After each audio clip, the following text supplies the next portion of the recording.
وصحبه المشاهد الفاتحة. الرحمن الرحيم إياك نعبد وإياك نستعين والمغضوب عليهم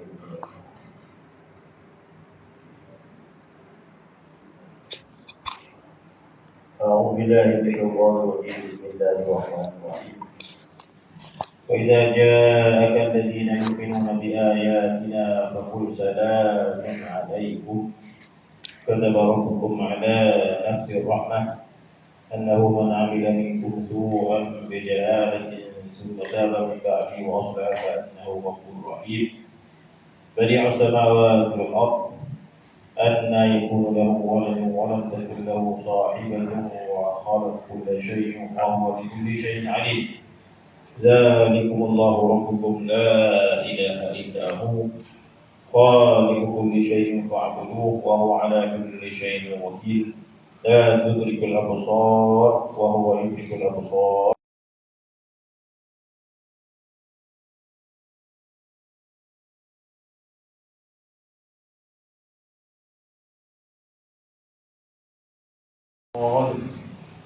حميم عين سين قاف قال رب احكم بالحق وربنا الرحمن المستعان على ما تصفون طه ما أنزلنا عليك القرآن لتشقى إلا تذكرة لمن يخشى تنزيلا ممن خلق الأرض والسماوات العلى الرحمن على العرش استوى له ما في السماوات وما في الأرض وما بينهما وما تحت الثرى وإن تجهر بالقول فإنه يعلم السر وأخفى الله لا إله إلا هو له الأسماء الحسنى اللهم إنك تعلم أني بالجهالة معروف وأنت بالعلم موصوف وقد وسعت كل شيء من جهالتي بعلمك وسع ذلك برحمتك كما وسعته بعلمك واغفر لي فإنك على كل شيء قدير يا الله يا مالك يا وهاب هب لنا من نعمك ما علمت لنا في رضاك واكفنا كسوة تقينا بها من الفتن في جميع عطاياك وقدسنا بها عن كل وصف يوجب نقصا مما استأثرت به في علمك عمن سواك يا الله يا عظيم يا علي يا كبير نسألك الفقر مما سواك والغنى بك حتى لا نشهد إلا إياك والطف بنا فيهما لطفا علمته يصلح لمن والاك واكفنا جلابيب العصمة في الأنفاس واللحظات وجعلنا عبيدا لك في جميع الحالات وعلمنا من لدنك علما نصير به كاملين في المحيا والممات اللهم أنت الحميد الرب المجيد الفعال لما تريد تعلم فرحنا بماذا ولماذا وعلى ماذا وتعلم حسننا كذلك وقد أوجبت كون ما أردته فينا ومنا ولا نسألك دفع ما تريد ولكن نسألك التأييد بروح من عندك فيما تريد فما أيدت أنبيائك ورسلك وخاصة الصديقين من خلقك إنك على كل شيء قدير اللهم فاطر السماوات والأرض عالم الغيب والشهادة أنت تحكم بين عبادك فهنيئا لمن عرفك فرضي بقضائك والويل لمن لم يعرفك فللويل ثم الويل لمن أقر بوحدانيتك ولم يرضى بأحكامك اللهم إن القوم قد حكمت عليه بالذل حتى عزوا وحكمت عليه بالفقد حتى وجدوا فكل عز يمنع دونك فنسألك بدله ذلا تسحبه لطائف رحمتك وكل وجه يحجب عنك فنسألك عوضه فقدا تسحبه أنوار محبتك فإنه قد ظهرت السعادة على من أحببته وظهرت الشقاوة على من غيرك ملكه فهب لنا من مواهب السعداء واعصمنا من موارد الأشقياء اللهم إنا قد عجزنا عن دفع الضر عن أنفسنا من حيث تعلم بما نعلم فكيف لا نعجز عن ذلك من حيث لا نعلم بما لا نعلم؟ وقد أمرتنا ونهيتنا، والمنهى والذم ألزمتنا. فأخو الصلاح من أصلحته، وأخو الفساد من أضللته. والسعيد حقا من أغنيته عن السؤال منك، والشقي حقا من حرمته مع كثرة السؤال لك. فأغننا بفضلك عن سؤالنا منك، ولا تحرمنا من رحمتك مع كثرة سؤالنا لك. واغفر لنا إنك على كل شيء قدير، يا شديد البطش، يا جبار، يا قهار، يا حكيم. نعوذ بك من شر ما خلقت، ونعوذ بك من ظلمة ما أبدعت، ونعوذ بك من كيد النفوس فيما قدرت وأردت، ونعوذ بك من شر الحساد على ما أنعمت. ونسألك عز الدنيا والآخرة، فما سألكه نبيك محمد: عز الدنيا بالإيمان والمعرفة، وعز الآخرة باللقاء والمشاهدة، إنك سميع قريب مجيب. اللهم إني أقدم إليك بين يدي كل نفس ولمحة وطرفة يطرف بي أهل السماوات وأهل الأرض، وكل شيء هو في علمك كامل أو قد كان. أقدم إليك بين يدي ذلك كله الله لا إله إلا هو الحي القيوم، لا تأخذه سنة ولا نوم، له ما في السماوات وما في الأرض.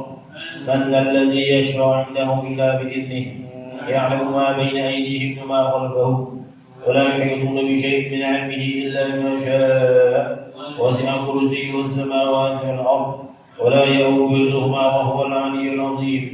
أقسمت عليك ببسط يدك وكرم وجهك ونور عينك وكمال أعينك أن تعطينا خير ما نفذت به مشيئتك وتعلقت به قدرتك وجرى به قلمك وأحاط به علمك. واكفنا شر ما هو ضد لذلك، وأكمل لنا ديننا، وأتمم علينا نعمتك، وهب لنا الحكمة البالغة مع الحياة الطيبة والموتة الحسنة، وتولي قبض أرواحنا بيدك، وحل بيننا وبين غيرك في البرزخ وما قبله وما بعده بنور ذاتك وعظيم قدرتك وجميل فضلك، إنك على كل شيء قدير. يا الله، يا علي، يا عظيم، يا حليم، يا حكيم، يا كريم، يا سميع، يا قريب، يا مجيب، يا ودود، حل بيننا وبين فتنة الدنيا والنساء والغفلة والشهوة وظلم العباد وسوء الخلق، واغفر لنا ذنوبنا، واقض عنا تبعاتنا، واكشف عنا السوء، ونجنا من الغم، واجعل لنا منه فرجا ومخرجا، إنك على كل شيء قدير. يا الله، يا الله، يا الله، يا لطيف، يا رزاق، يا قوي، يا عزيز، لك مقاليد السماوات والأرض، تبسط الرزق لمن تشاء وتقدر، وابسط لنا من رزق ما توصلنا به إلى رحمتك، ومن رحمتك ما تحول به بيننا وبين نقمك، ومن حلمك ما يسعنا به عفوك. واختم لنا بالسعادة التي ختمت بها لأوليائك، واجعل خير أيامنا وأسعدها يوم لقائك، وزحزحنا في الدنيا عن نار الشهوة، وأدخلنا بفضلك في ميادين الرحمة، واقصنا من نورك جلابيب العصمة، واجعل لنا ظهيرا من عقولنا، ومهيمنا من أرواحنا، ومسخرا من أنفسنا، كي نسبحك كثيرا ونذكرك كثيرا، إنك كنت بنا بصيرا.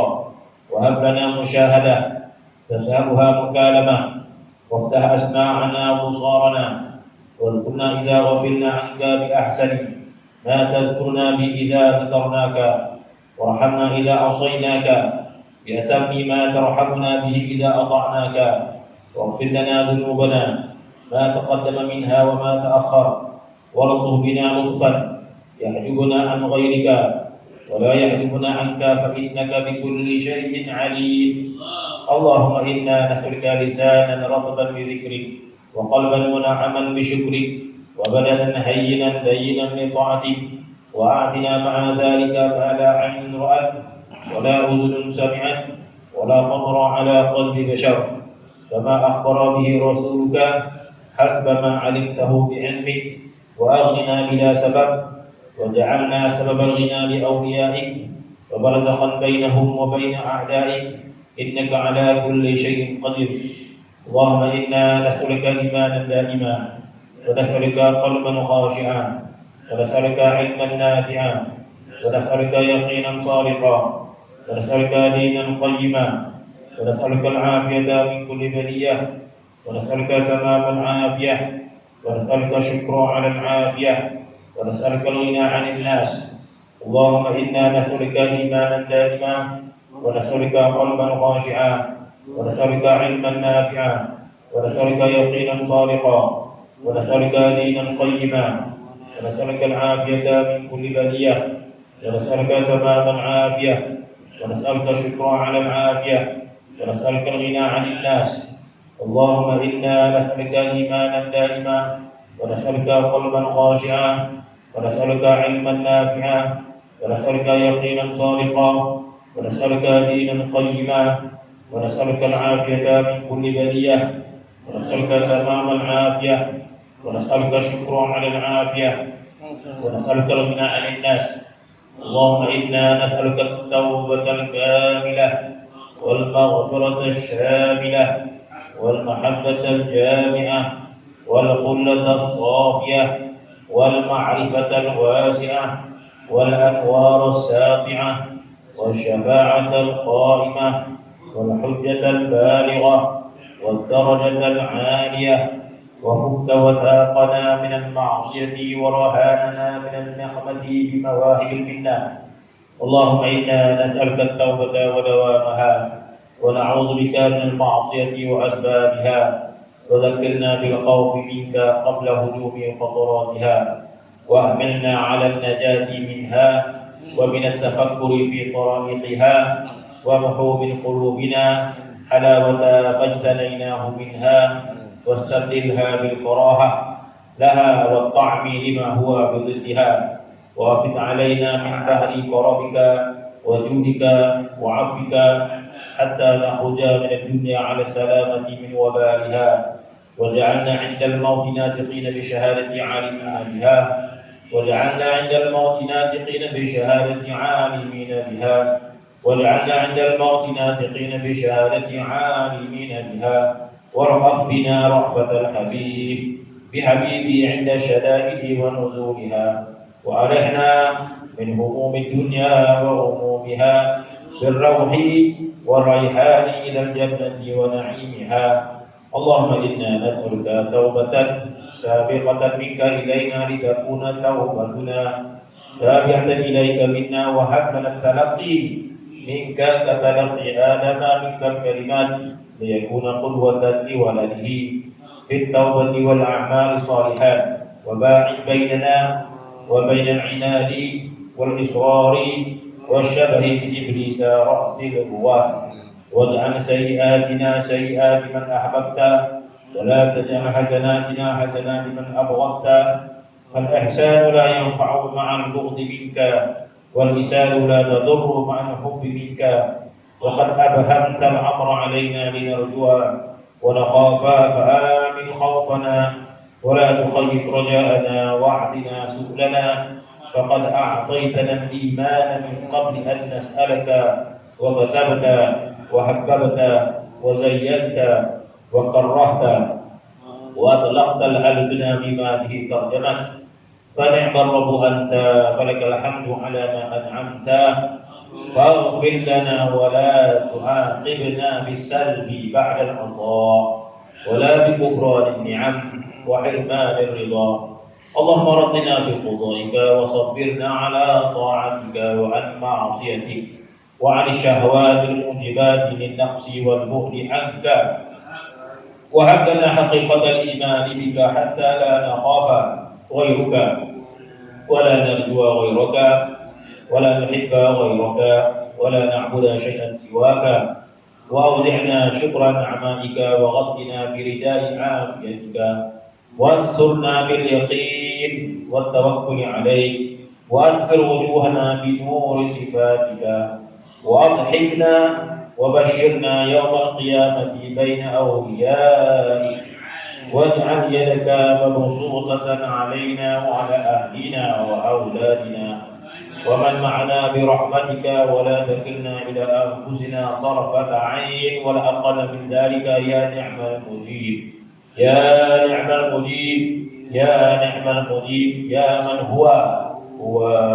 في علوه قريب يا ذا الجلال والإكرام يا محيطا بالليالي والأيام أشكو إليك من غم الحجاب وسوء الحساب وشدة العذاب وإن ذلك لواقع ما له من دافع إلا ترحمني لا إله إلا أنت سبحانك إني كنت من الظالمين لا إله إلا أنت سبحانك إني كنت من الظالمين لا إله إلا أنت سبحانك إني كنت من الظالمين ولقد شكا إليك يعقوب فخلصته من حزنه ورددت عليه ما ذهب من بصره وجمعت بينه وبين ولده ولقد ناداك نوح من قبل فنجيته من كربه ولقد ناداك أيوب من بعد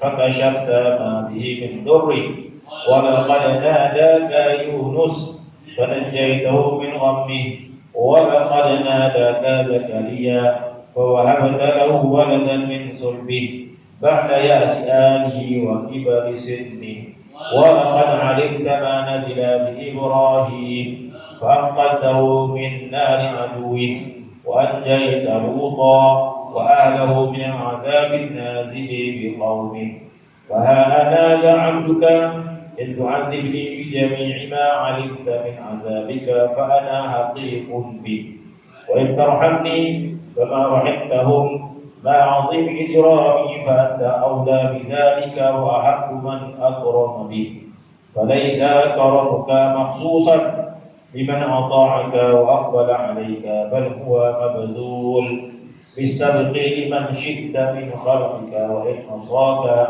وأعرض عنك وليس من الكرم ألا تحسن إلا لمن أحسن إليك وأنت المفضال الغني بل من الكرم أن تحسن إلى من أساء إليك وأنت الرحيم العليم كيف وقد أمرتنا أن نحسن إلى من أساء إلينا فأنت أولى بذلك منا ربنا ظلمنا أنفسنا وإن لم تغفر لنا وترحمنا لنكونن من الخاسرين ربنا ظلمنا أنفسنا وإن لم تغفر لنا وترحمنا لنكونن من الخاسرين ربنا ظلمنا أنفسنا وإن لم تغفر لنا وترحمنا لنكونن من الخاسرين يا الله يا الله يا الله يا رحمن يا رحيم يا حي يا قيوم يا من هو يا هو إن لم نكن لرحمتك أهلا أن ننالها فرحمتك أهل أن تنالنا يا رباه يا مولاه يا مغيث من عصاه يا رباه يا مولاه يا مغيث من عصاه يا رباه يا مولاه يا مغيث من عصاه أغثنا أغثنا أغثنا يا رب يا كريم وارحمنا يا بر يا رحيم يا من وسع كرسيه السماوات والأرض ولا يؤوده وهو العلي العظيم نسألك الإيمان بحفظك إيمانا يسكن به قلبي من هم الرزق وخوف الخلق واقرب مني قربا تمحق به عني كل حجاب محقته عن إبراهيم خليلك فلم يحتج لجبريل رسولك ولا لسؤاله منك وحجبته بذلك عن نار عدوه وكيف لا يعجب عن مضرة الأعداء من غيبته عن منفعة الأحباء كلا إني أسألك أن تغيبني بقربك مني حتى لا أراه ولا أسمعا ولا أحس بقرب شيء ولا ببعد عنه إنك على كل شيء قدير أفعجبتم أنما خلقناكم عبثا وأنكم إلينا لا ترجعون فتعالى الله الملك الحق لا إله إلا هو رب العرش الكريم ومن يدع مع الله إلها آخر لا برهان له به فإنما حسابه عند ربه إنه لا يفلح الكافرون وقل رب اغفر وارحم وأنت خير الراحمين هو الحي لا إله إلا هو فادعوه مخلصين له الدين الحمد لله رب العالمين إن الله وملائكته يصلون على النبي يا أيها الذين آمنوا صلوا عليه وسلموا تسليما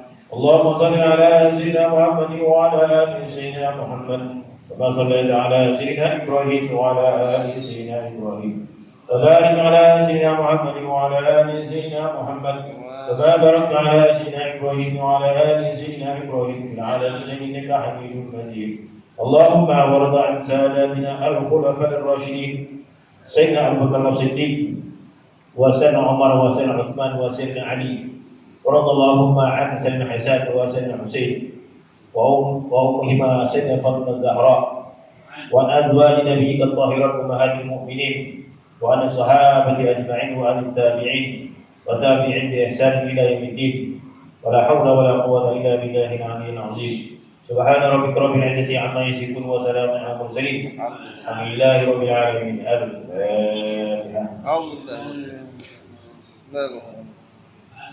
الله إياك نعبد صراط الذين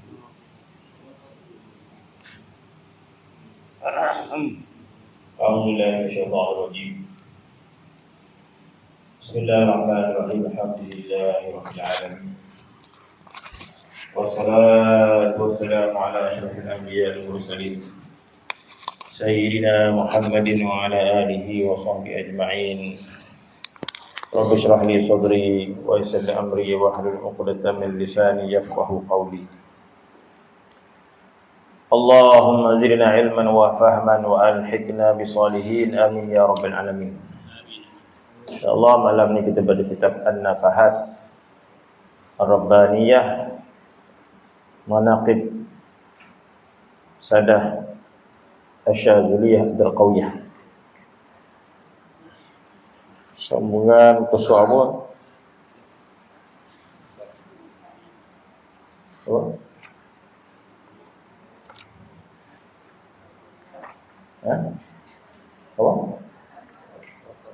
83. 83. Bismillahirrahmanirrahim. Alhamdulillahirabbil alamin wassalatu wassalamu ala asyrafil anbiya'il mursalin sayyidina Muhammadin wa ala alihi wa sahbihi ajma'in. Rabbi shrah li sadri wa yassir li amri wahlul 'uqdatam min lisani yafqahu qawli.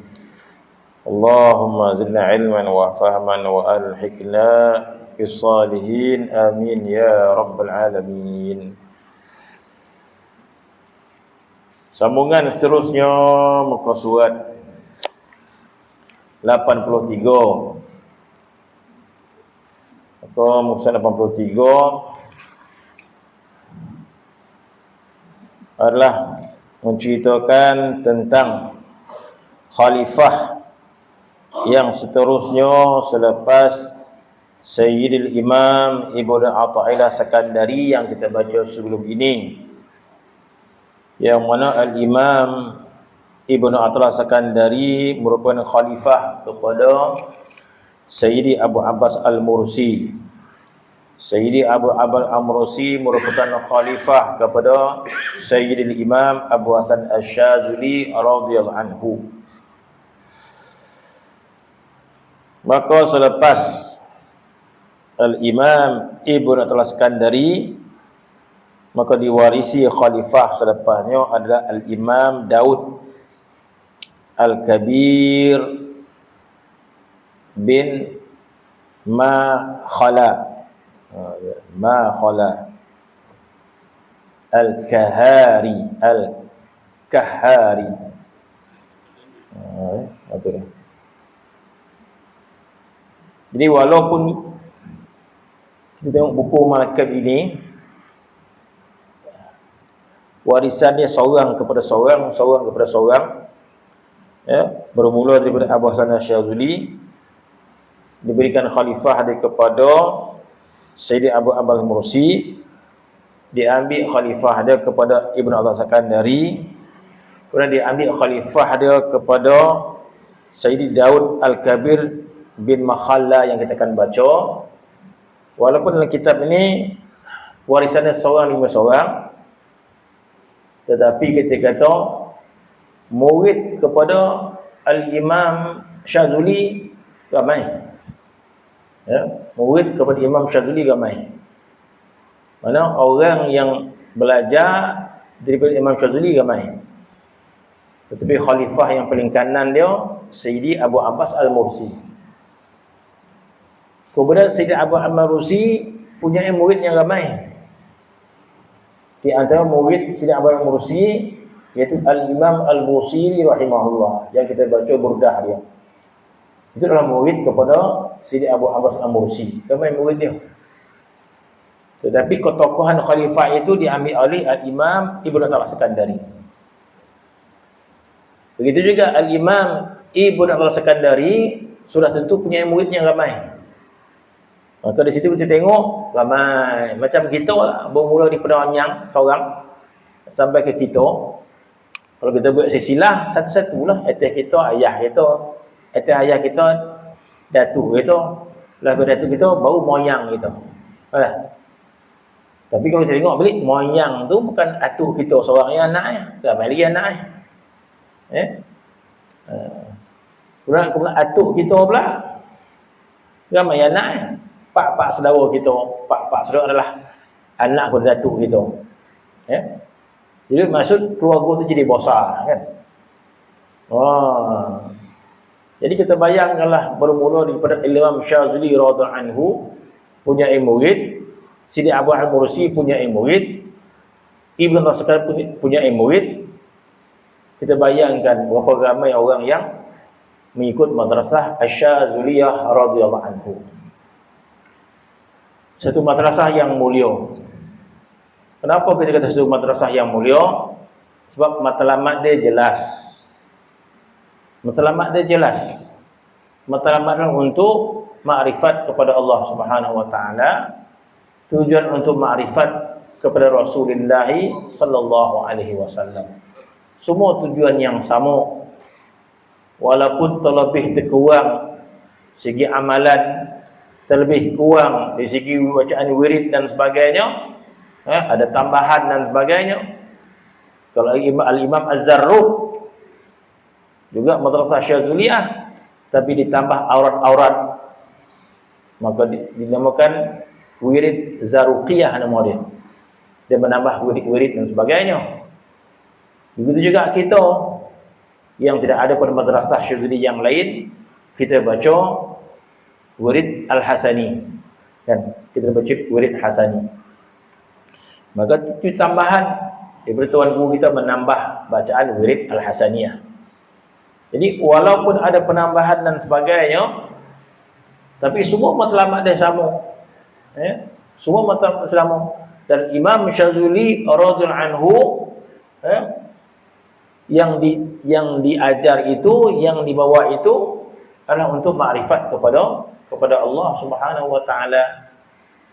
Begitu juga imam-imam yang lain, termasuk Ibnu Athaillah Sakandari, tujuan untuk memberi faham kepada pengikut dia makna makrifat kepada Allah Subhanahu wa taala, bukan tujuan yang lain. Jadi bermaksud yang berada dalam madrasah Syadzuliyah ni ramai, jutaan orang, kita kata ramai. Jadi di akhirat nanti, Masya Allah, kita berada pada jamaah yang ramai. Maka jamaah itu semua dengan tujuan yang sama. Tujuan untuk mencapai makrifat kepada Allah Subhanahu wa taala. Ada yang terlebih tinggi maqam dia, ada yang sangat tinggi maqam dia dan sebagainya. Maka paling kurang kita berada pada kelompok mencintai mereka. Itu paling kurang. Paling kurang kita berada dalam kumpulan mereka, walaupun derajat kita tidak sama seperti mereka. Mereka itu ahli mujahadah, mereka itu ahli istiqamah. Dia kata, oh, tetapi kita berada kelompok mereka, parih yang kita buatlah apa yang kita buat. Amal-amal qadab tinggal, amal-amal qadab tinggal. Parih kita. Tetapi tidak ketinggalan kita dalam kelompok mereka itu, masih lagi kita berada dalam kelompok mereka selagi mana kita mencintai mereka. Kita akan berada dengan kelompok mereka itu. Kita akan berada dengan kelompok Al-Imam Syazuli radhiyallahu anhu. Kita akan berada dalam kelompok Ibnu Athaillah Sekandari. Kita akan berada dalam kelompok-kelompok mereka ini selagi mana kita membenarkan mereka. Selagi mana kita membenarkan mereka. Mereka ini pada jalan yang betul. Mereka ini pada landasan yang betul. Cuma dan yang manis beramal, kita kata. Itu paling kurang, kata ulama, habuan kita berada dalam madrasah ini. Itu paling kurang. Beramalnya malah, tak kuat beramal, sifat mazmumah ni masih banyak. Tetapi kita mencintai para awliya'illah salihin, kita mencintai para imam, dan kita membenarkan madrasah mereka. Kita membenarkan perjalanan mereka. Itu paling kurang habuan yang kita dapat. Bawah pada tu hilang cinta.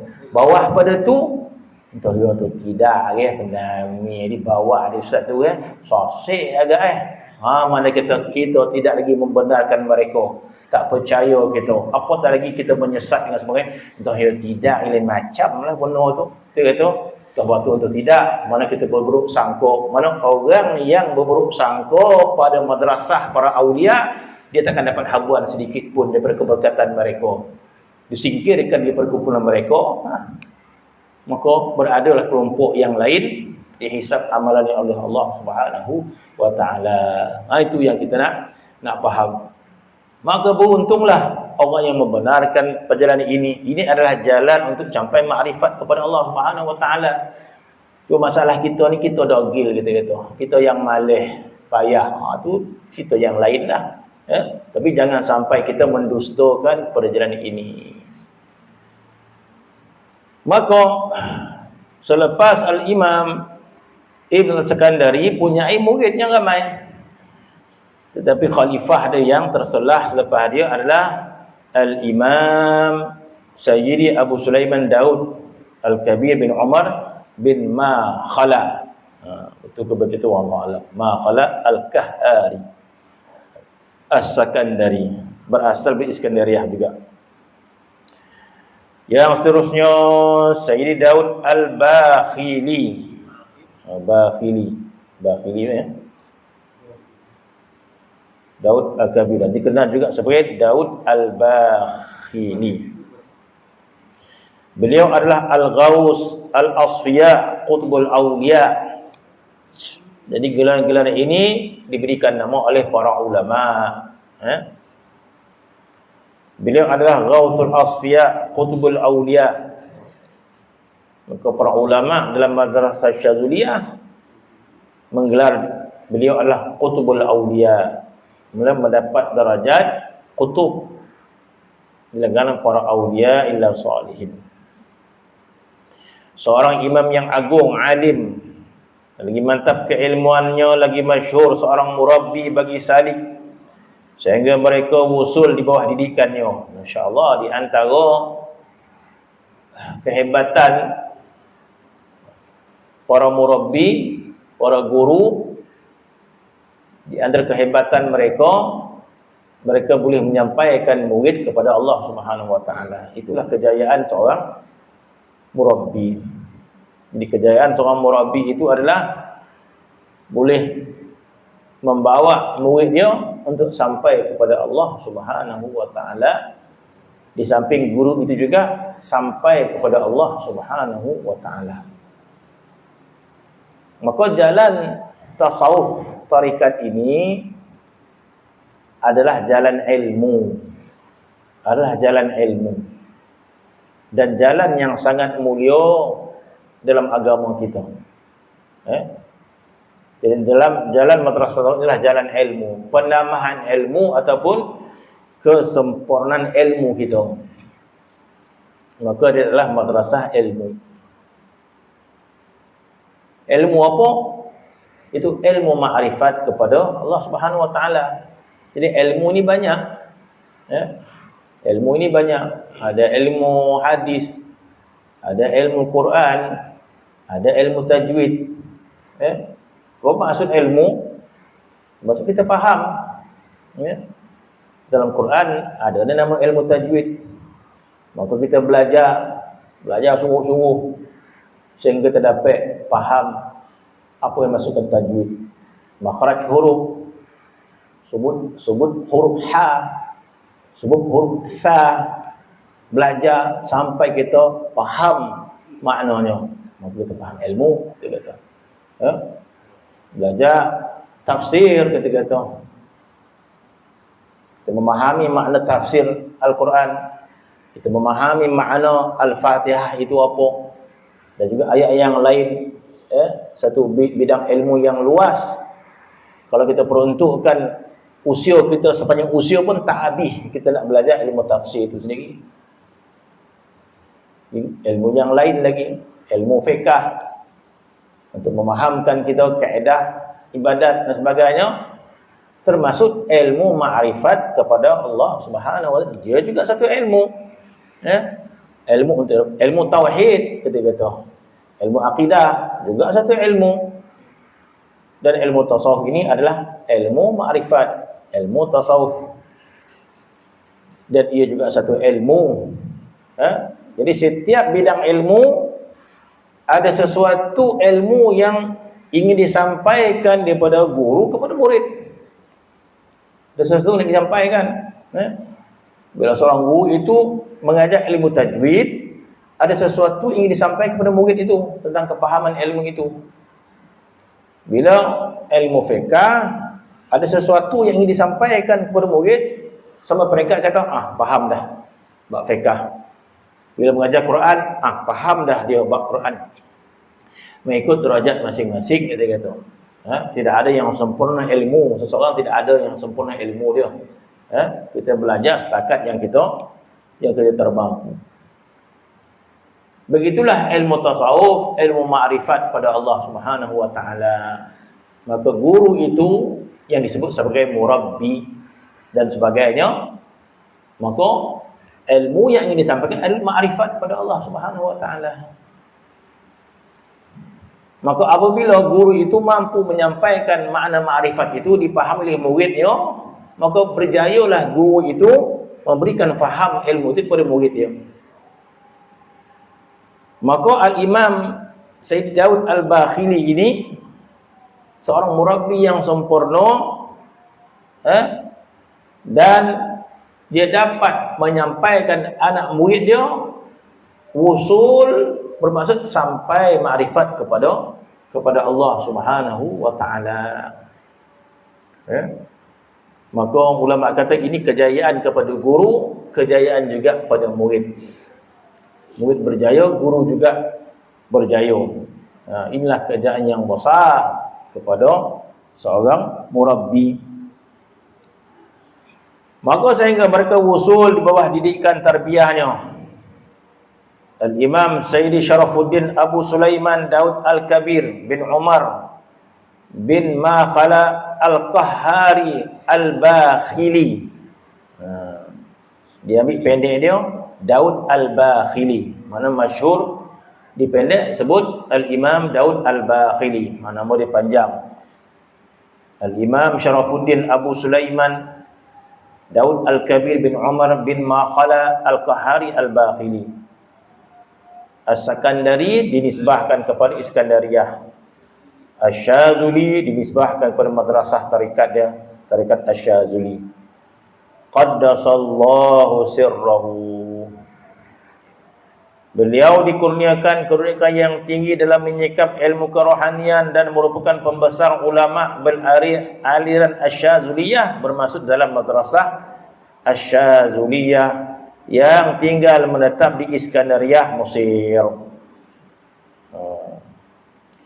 pada diri beliau terhimpunnya dua jenis keilmuan, zahir dan batin. Bermaksud dua jenis keilmuan, beliau menguasai ilmu syariat, ilmu Quran, ilmu hadis, ilmu fiqh. Ini disebut ilmu zahir, ilmu syariat kita kata. Ya. Jadi ilmu syariat ini nak dipahami kena mujahadah, kena baca, kena mutalaah, kena faham, kena hafal dan sebagainya.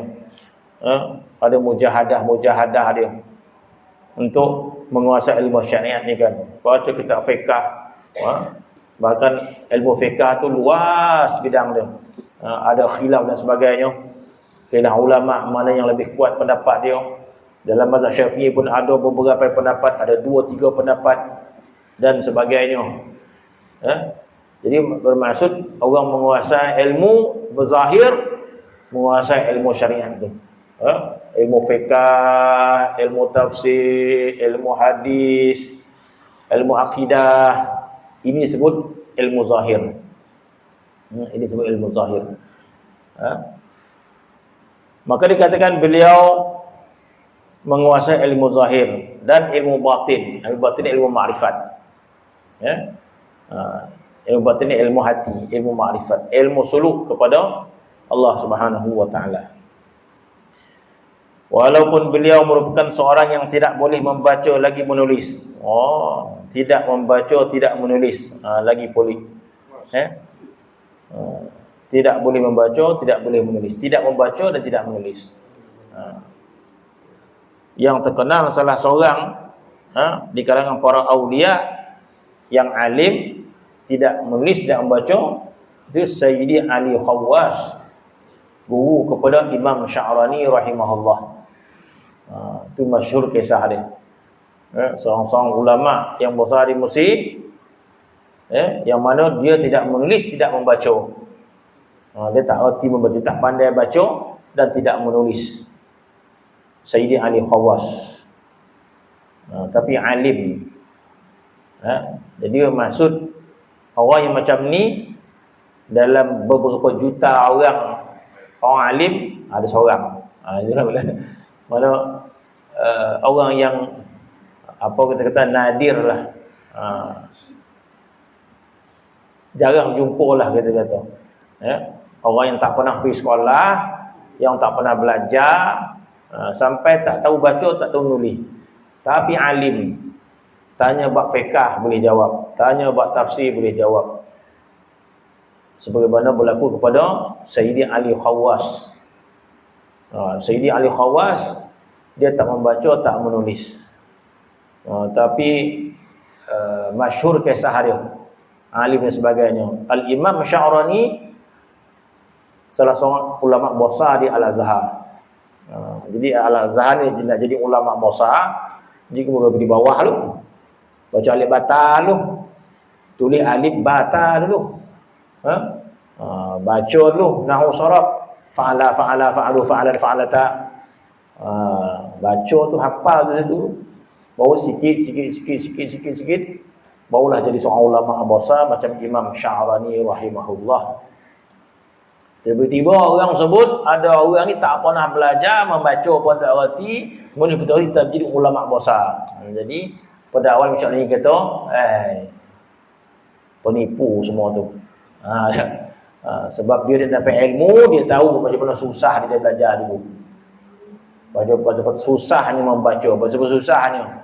Tiba-tiba nak senang-senang nak baca, tidak apa tak jadi alim. Pada peringkat awal Imam Sya'rani menafikan kewujudan orang macam ni, dia tak percaya. Sampai kisah yang panjang, dia jumpa betul Sayyidi Ali Khawwas. Masa dia ditanya pelbagai soalan, semua dijawab oleh Sayyidi Ali Khawwas, jawapan yang ada dalam kitab yang dia belajar. Maka ada satu buku yang disusun oleh ulama, iaitu soal jawab di antara Imam Sya'rani dan Sayyidi Ali Khawwas. Rasa-rasa kitab ni belum ada terjemah saja. Soal jawab di antara Imam Sya'rani dan Sayyidi Ali Khawwas.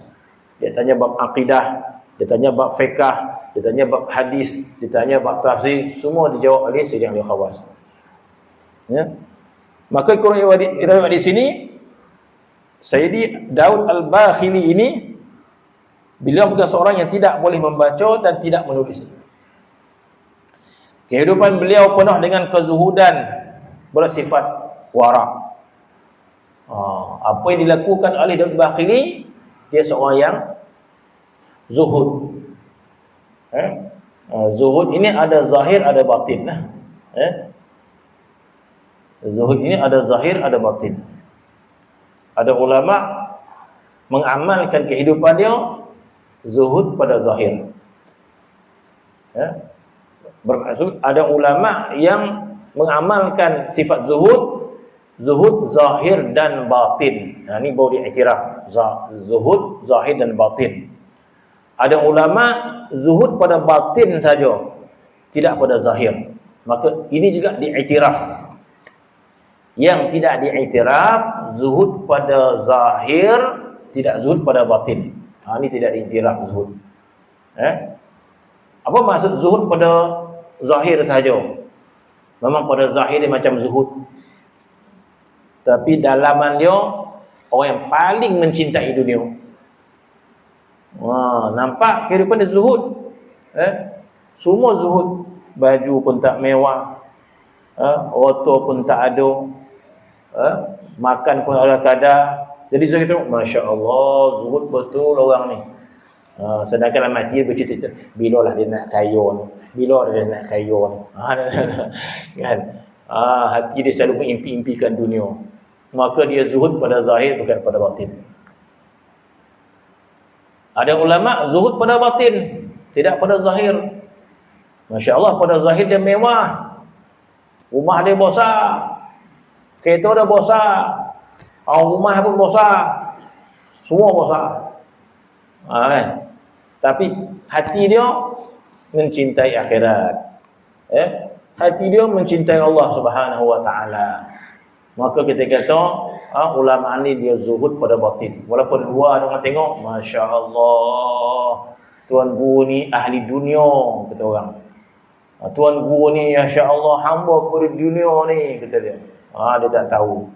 Sedangkan hatinya zuhud. Maka dia iktiraf kezuhudannya. Ada ulama zuhud zahir, zuhud batin. Masya Allah, mana kehidupan dunia memilih untuk zuhud. Makan sekadarnya, harta sekadarnya dan sebagainya, mengambil sederhana saja. Dia tak nak berlebih-lebih dengan dunia ini. Sebab hati dia terlampau mencintai akhirat. Maka dia meninggalkan dunia ini. Hati dia mencintai Allah, mencintai akhirat. Sebagaimana Nabi kita SAW. Nabi kita zuhud dia zahiran dan batinan. Nabi kita zuhud terhadap dunia ni zahiran dan batinan. Zahir dan batin. Sebab itu ulama mengatakan orang yang benar-benar zuhud, orang yang benar-benar zuhud adalah orang yang mampu untuk hidup mewah. Maka ditolak semua kemewahan. Maka ini yang betul-betul zuhud. Sebab itu ulama mengata az-zuhdu fima yamlik, dia kata. Sebenarnya zuhud itu adalah orang yang memiliki sesuatu.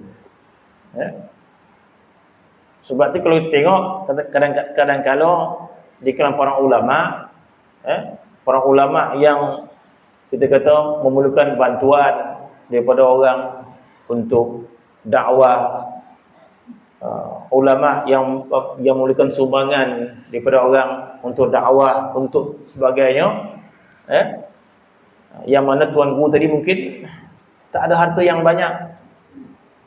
Jadi harta dia di atas sumbangan orang untuk dakwah, bukan dia untuk dakwah.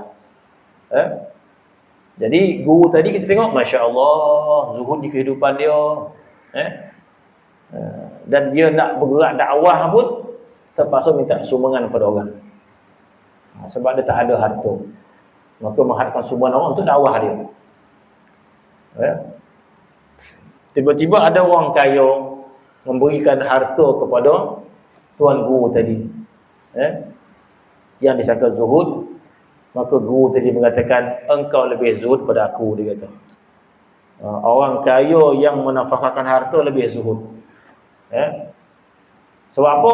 Sebab guru tadi kata, aku nak zuhud macam mana, dia kata. Sebab harta aku tak ada. Zuhud yang sebenar adalah orang yang punya harta dan menafkahkan hartanya di jalan-jalan Allah. Itu zuhud yang sebenar. Maka ulama kata az-zuhdu fima yamlik. Orang yang benar-benar zuhud adalah sesuatu yang dia miliki. Baru terbukti zuhud dia. Kalau dia tidak mempunyai sesuatu, nak kata zuhud macam mana? Orang zuhud ini bila ada sesuatu maka dilepaskan. Apa maksud zuhud? Tapi kalau kita tak ada sesuatu, nak lepaskan apa? Dah memang susah kan? Nak tahu betul-betul zuhud bila kita memiliki harta, dah kita lepaskan harta kita di jalan Allah Subhanahu Wa Taala. Maka memilih untuk zuhud. Maka adapun Syekh Daud Al-Bakhili ini kehidupannya penuh dengan kezuhudan dan bersifat warak. Sebelum beliau mendalami agama, maknanya daripada awal lagi sebelum dia mendalami agama, kehidupannya zuhud dan menyelusi jalan tasawuf. Bermaksud sebelum dia mendalami agama, sebelum dia mendalami tasawuf, dia dah punya akhlak yang baik dah. Masya-Allah, dia kata. Dah punya akhlak yang baik dah. Sebab itu agama ini akan menjadi hebat bila orang yang mengamalkan tu punya akhlak yang baik.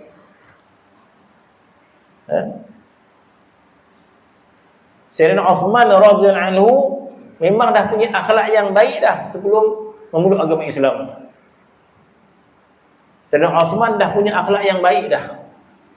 Jadi bila akhlak yang baik itu terima agama Islam yang baik, maka bertambah sempurna agama Islam itu. Kita ini tidak punya akhlak yang baik, kita ambil agama Islam ni, jadi buruk pemana agama Islam. Kita tidak punya pengaruh yang baik, kita belajar ilmu tasawuf, jadi buruk ilmu tasawuf ni. Contoh kan, contoh kau terasa lah. Tak ada macam itulah maksud dia. Sebab tu dalam kitab Hikam dia kata apa? Man asyraqat bidayatuhu asyraqat nihayatuh. Ilmu tasawuf ni ilmu yang sangat tinggi nilai dia. Ilmu tasawuf ilmu yang sangat tinggi. Ilmu yang sangat mulia, ilmu tasawuf ini. Kenapa? Ilmu tasawuf ni ilmu yang untuk mengangkat derajat orang setinggi-tinggi derajat. Siapakah orang yang paling mulia di dunia? Iaitu para awliya illah salihin. Siapa yang paling mulia di dunia? Para awliya, para salihin.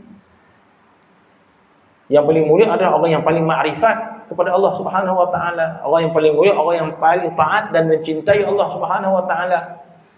Dan orang inilah yang mengasaskan madrasah tasawuf. Maksudnya madrasah yang sangat mulia untuk menyampaikan orang pada Allah Subhanahu Wa Taala. Sebab itu bila madrasah tasawuf itu diamalkan oleh orang yang jujur, baik akhlak dia, itu yang disebut oleh Al-Imam Ibnu As-Sakandari, man asyraqat bidayatuh. Barang siapa bersinar pada permulaan madrasah ini, man asyraqat bidayatuh, bila mana masuk dengan persediaan yang baik, asyraqat nihayatuh, dia akan mendapat natijah yang sangat baik dalam madrasah ini. Jadi kalau kita masuk dalam keadaan tak bersedia, maka kita terkotang kanting dalam tu dah.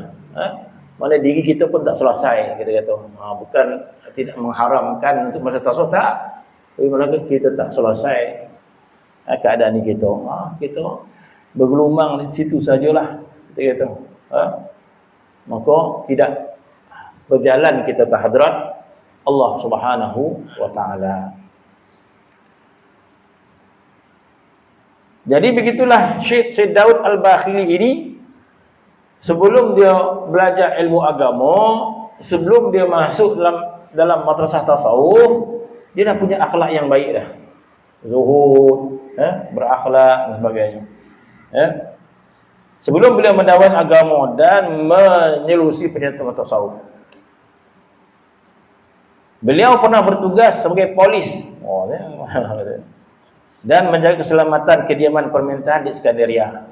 Bermaksud dalam tu sudah ada sistem rajo, kerajaan dah ada.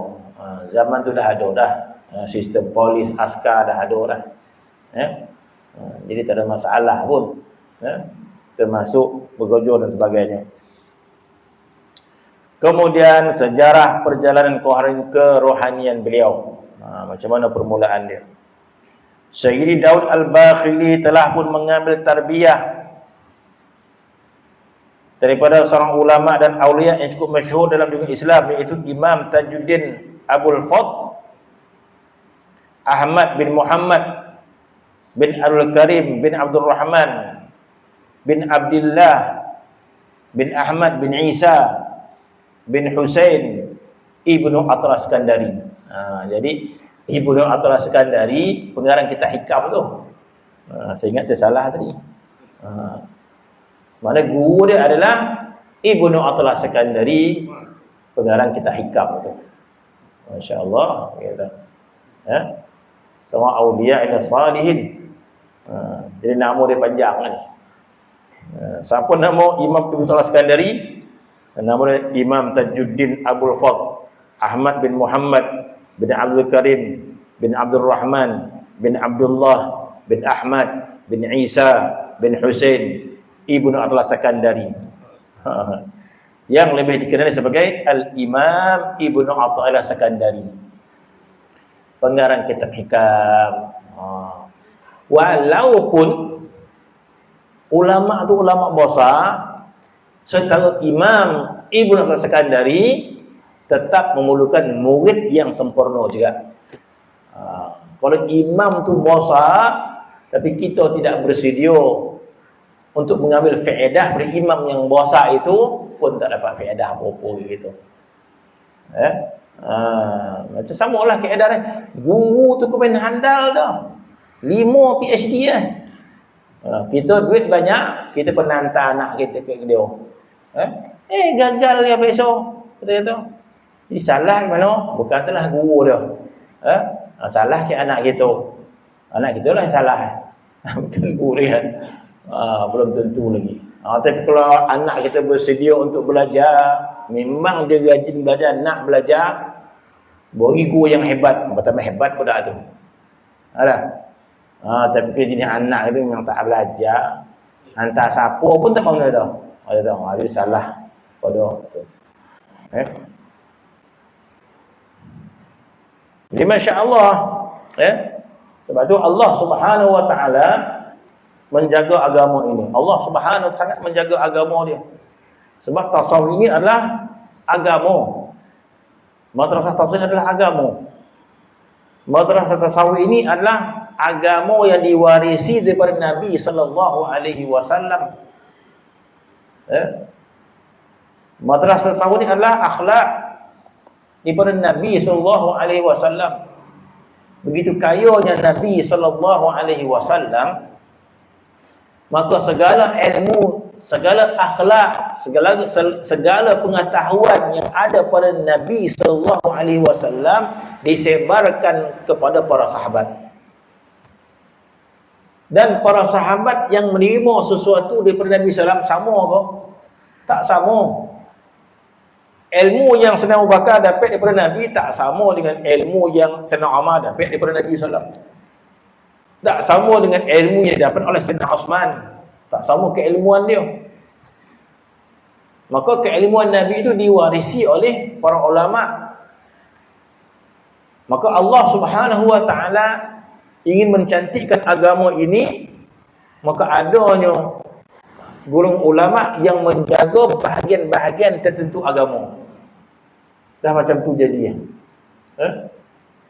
Allah Subhanahu menjadikan ada kumpulan-kumpulan yang tertentu untuk menjaga kesempurnaan agama yang diambil daripada Nabi sallallahu alaihi wasallam, sebab dia terlampau besar, terlampau sempurna.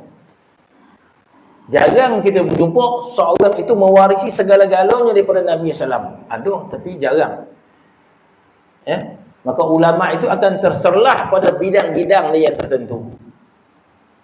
Maka Allah Subhanahu wa taala menjaga ilmu tasawuf ini kepada golongan ahli dia.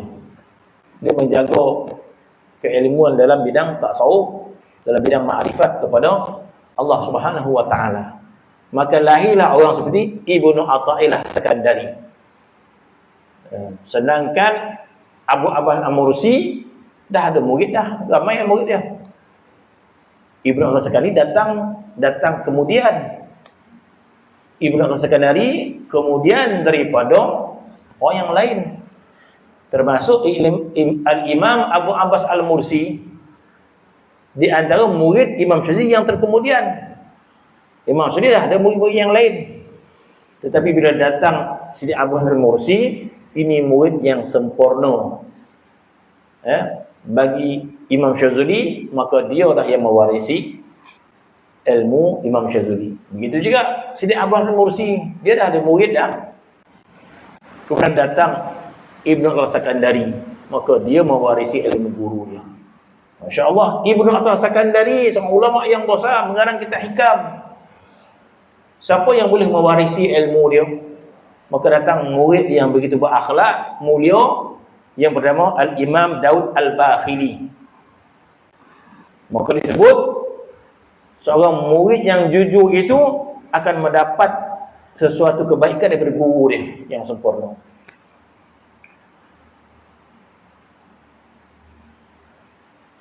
Maka Sayyidi Imam Bakhili telah mengambil tarbiyah ni seorang ulama yang besar.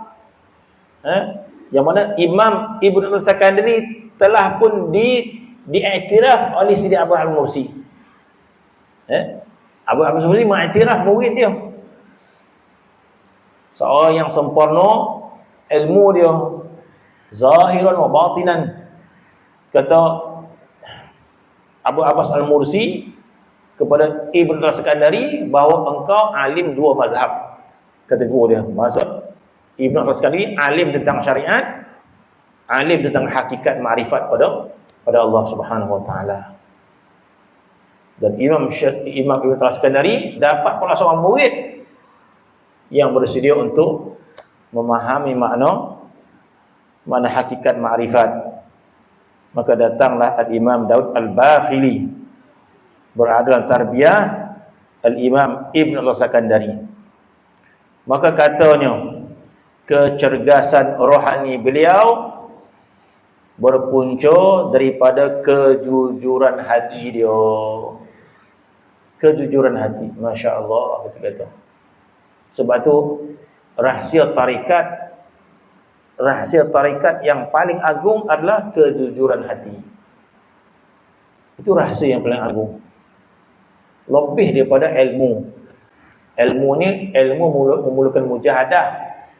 Ilmu memerlukan mujahadah, nak belajar, nak faham, nak hafal, nak faham, mujahadah. Adapun kejujuran, dia bukan memerlukan mujahadah, tak. Kejujuran adalah anugerah daripada Allah Subhanahu wa taala. Jujur. Diberikan kejujuran, diberikan keikhlasan. Jujurnya hati kita untuk mendapat makrifat daripada Allah. Ataupun dengan mana yang bahasa mudah dia, jujur hati kita untuk mencintai Allah Subhanahu wa taala. Itu bahasa mudah dia. Siapakah orang yang mendapat habuan yang banyak dalam madrasah tarikat? Orang yang hatinya jujur untuk mencari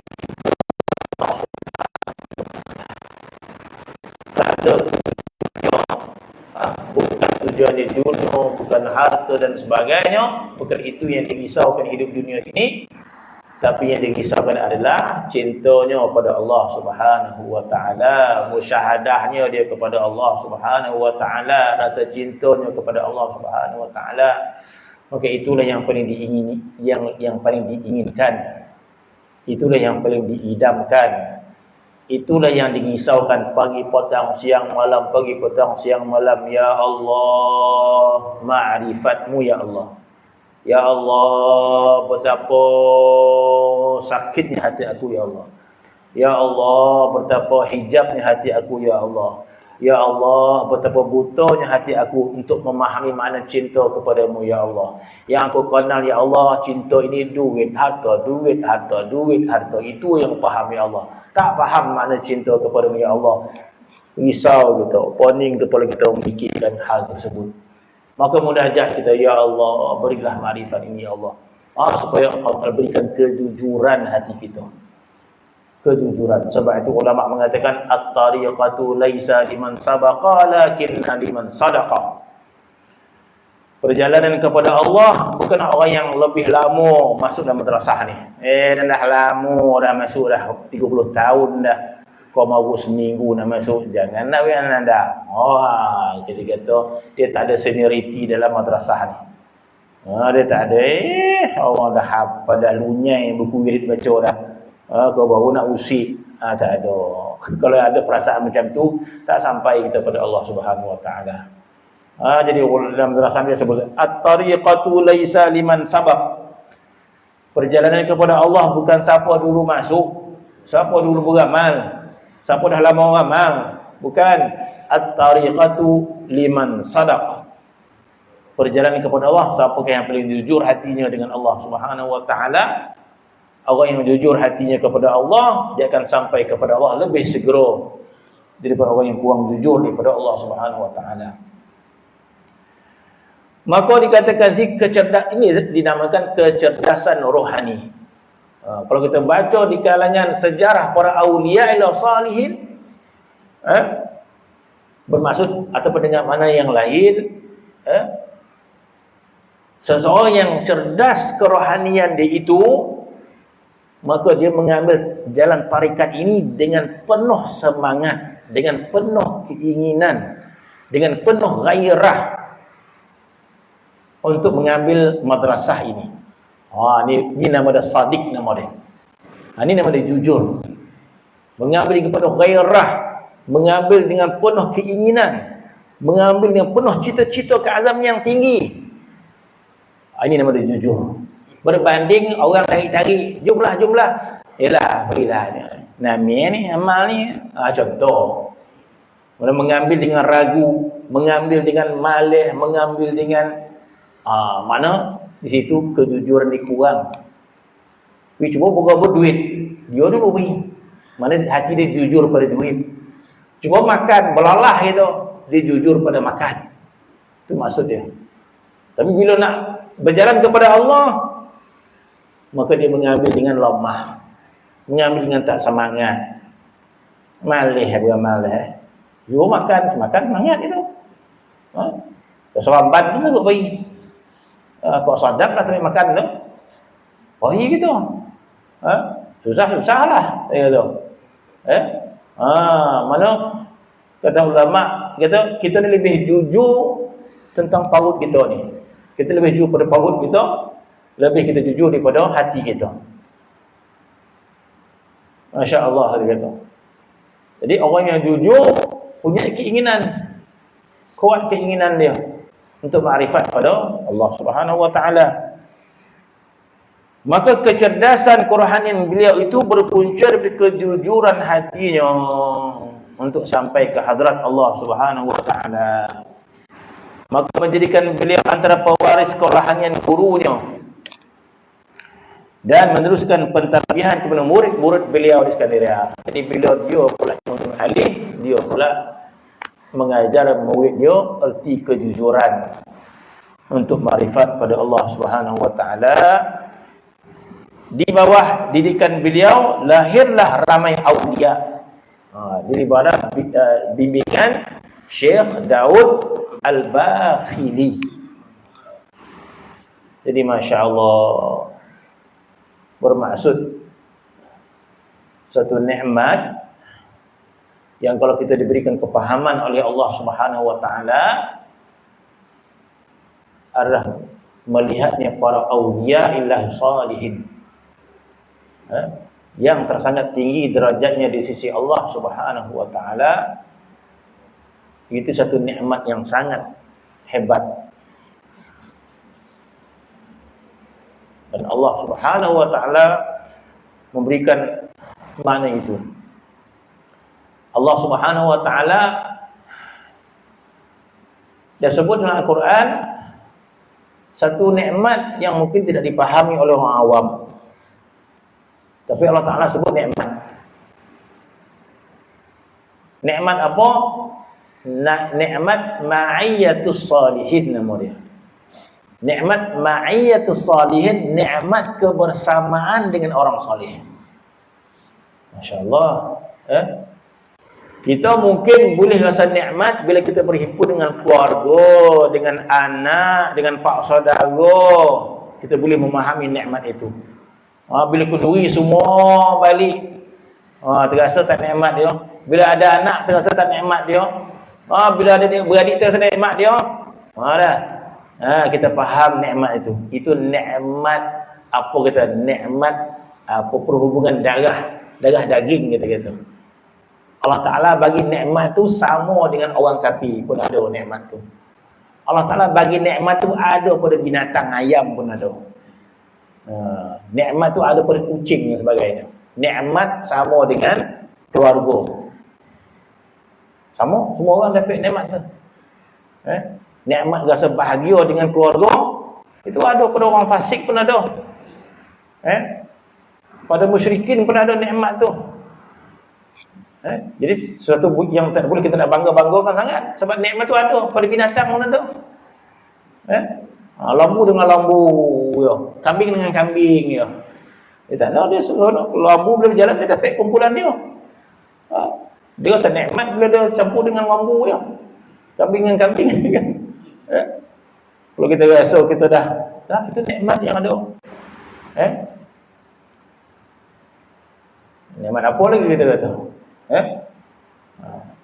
Jadi ada satu nikmat yang dipahami oleh orang yang iman dia bersih dan suci. Dipahami orang yang ada nikmat yang suci kepada Allah Subhanahu wa taala. Yaitu nikmat bersama dengan orang yang soleh, ataupun dengan maksud dengan lain, nikmat bersama dengan orang yang mencintai Allah dan Rasulnya. Sekiranya kita diberi kepahaman oleh Allah Subhanahu wa taala, kita berusaha untuk mencintai Allah dan Rasul. Ya. Kita berusaha untuk mencintai Allah dan Rasul. Kita berusaha untuk memahami makna kelazatan cinta kepada Allah, kelazatan cinta kepada Rasul. Kita berusaha. Setelah kita mendapat sedikit makna kelazatan cinta Allah dan Rasul, Allah Ta'ala berikan satu nikmat yang satu lagi, berasa nikmat bersama orang yang lebih cinta kepada Allah dan Rasul. Kalau kita mendapat sedikit rasa nikmat cinta kepada Allah dan Rasul, ada lagi orang yang lebih lagi Tuhan bagi nikmat kepada Allah dan Rasul. Dan apa yang berlaku? Allah Subhanahu wa taala berikan kita rasa nikmat bergaul dengan orang ini. Kata muka dia tak terlalu biasa saja. Tapi Allah dan Rasul kita rasa nikmat untuk bersama dengan mereka. Sehingga bila kita memahami makna ini, kita akan merasa nikmat semakin awal semakin hampir kepada Allah. Nikmat itu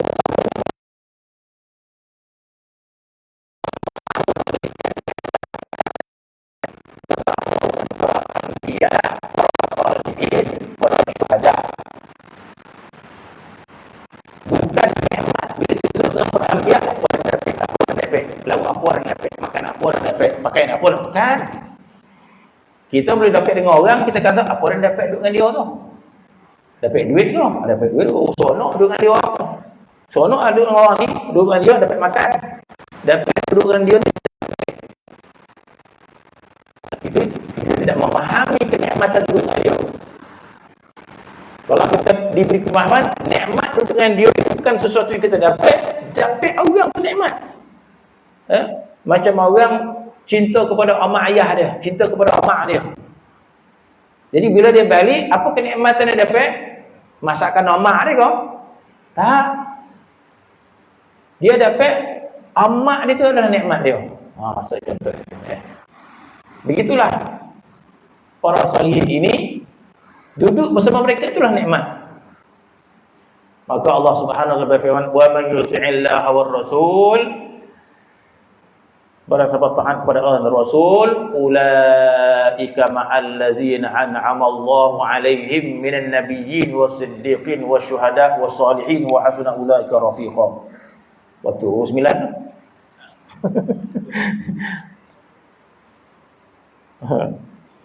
Salam berlebih lah ya. Buat Nabi dah. Jadi Allah Subhanahu berikan nikmat di akhirat itu, nikmat duduk dengan para anbiya, para rasul alaihi wassalam, lalu kita bersama dengan ahlillah, orang mencintai Allah Subhanahu wa taala. Sebagaimana kita rasa nikmat mencintai Allah Subhanahu wa taala, kita akan rasa nikmat duduk dengan para auliya ila salihin. Maka kata di sini cukuplah, lainlah auliya sebenarnya munculnya tumbuh di atas muka bumi ini. Wallahu ta'ala alam.